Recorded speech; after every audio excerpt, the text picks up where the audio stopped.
Kebijakan pemerintah provinsi dan beberapa kabupaten serta kota di Bali menerapkan kebijakan penggunaan bahasa Bali pada hari tertentu disambut positif dan apresiasi tinggi.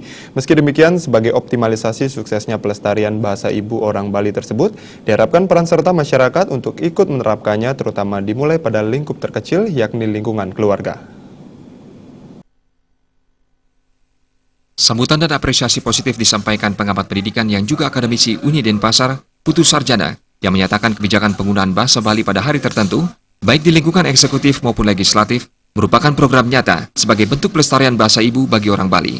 Untuk itu selayaknya masyarakat berperan aktif mensukseskannya, salah satunya turut serta berperan aktif melalui penggunaan bahasa Bali dalam sosialisasinya maupun komunikasi yang dimulai di lingkup terkecil, yakni keluarga termasuk tingkatannya.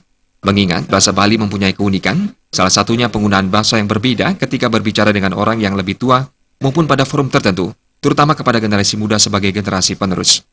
Bagaimana bahasa itu menjadi bahasa pengantar bagi keluarga sehingga tidak lagi didominasi oleh bahasa di luar bahasa ibu. Karena apa? Karena kecenderungan kita, kalau kita tidak tanamkan bahasa ibu dari dini, mereka kadang-kadang sulit mengerti bahasa Bali. Maka kita menjadi terasing di rumah kita sendiri.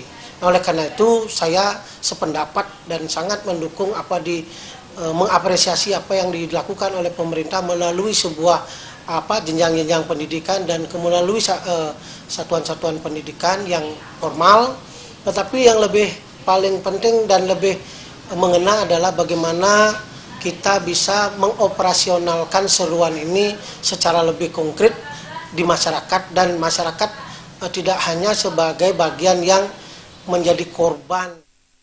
Seperti diketahui, pemerintah provinsi dan beberapa kabupaten mengeluarkan kebijakan dalam upaya pelestarian bahasa Bali, yakni dengan himbauan maupun edaran pada hari tertentu untuk menggunakan bahasa Bali.